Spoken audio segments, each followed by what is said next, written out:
Hey everybody, so if you were just in my sewing lab today, or you're just following along to learn the steps of our mask making, so today our last lab we'd gotten to this point where we had top stitched the top and bottom, and we are on our little side flaps here.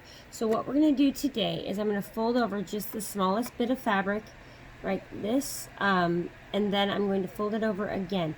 Now when I fold it over the second time, I want to make sure that I go over the edge of the white lining. That way everything is encased inside here, and then I'm going to pin that.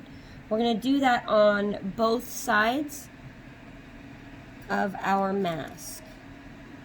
I'll pin it and then I will show you. I'm having my Disney day apparently. I've got my ears on and I got my Maleficent shirt on. I'm loving my Disney villains. Next week I get to do a Disney villain photo shoot. I'm super excited.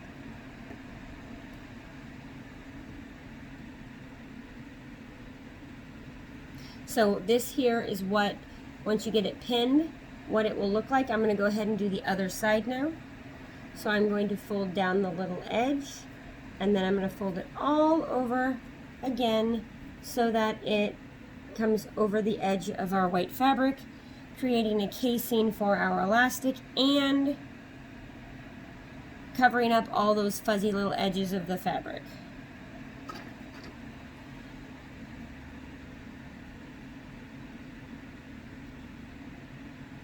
I need music. Problem is if I put music on during these, then they'll get flagged for having copywritten material in them.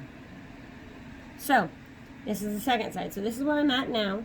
I'm going to go ahead and sew this. And what I'm going to do is I'm going to sew really pretty close to the edge here on this side.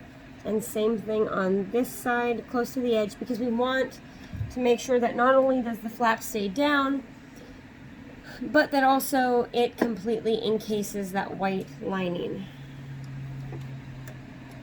Or whatever, I suppose, color lining you used. If you were in my lab, you got white lining because that's what I cut out and gave to you.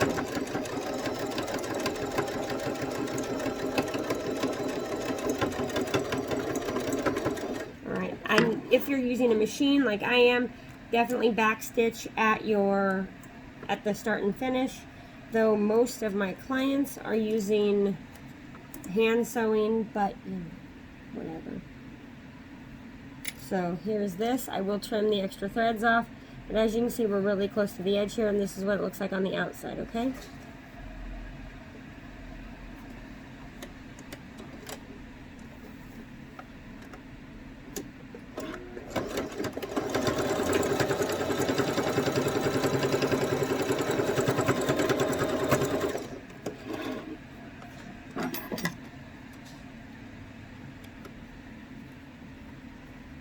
Okay, so now I have both sides stitched.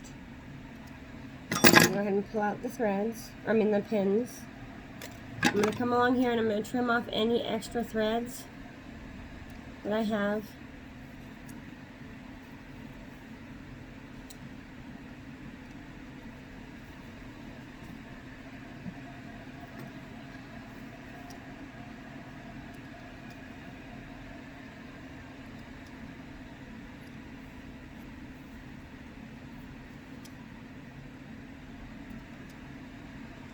Okay, so we got our threads off.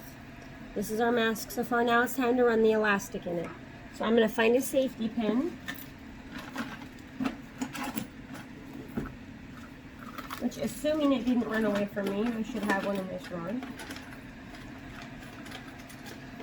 Anytime you're working with elastic and running it through and using a safety pin, try to get a pretty sturdy safety pin, because the flimsy ones can fall apart and this part up here can bend, and you don't want that happening, bending and then not working right, especially while it's inside your casing, because not so much on these, but when you're working, if you have something with a much longer casing, it'll get stuck and you have to take the whole thing out to get it out. So what we're going to do is we're going to start at the bottom. I'm just going to push the safety pin through here until it comes out the other side, and I will pull it.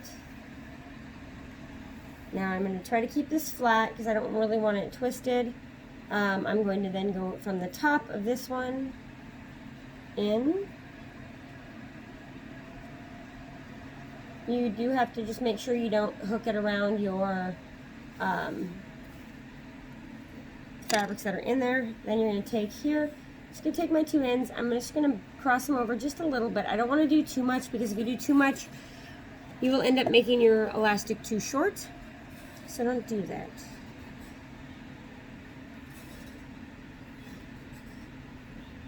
And then you can either hand sew this or machine sew it. I'm going to go ahead and go over it a couple times with my machine real quick.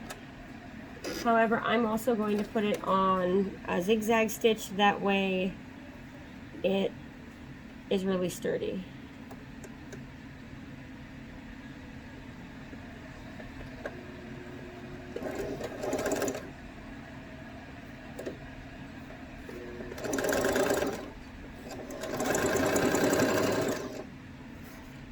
And then I'm going to back up and go right both directions a little bit.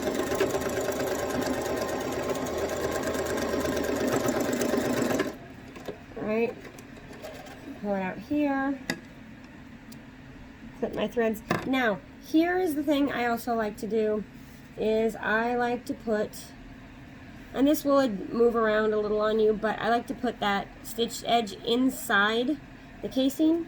But here we go, we now have our mask. I'm going to pull my ears off a second, pull my glasses off so you can see it.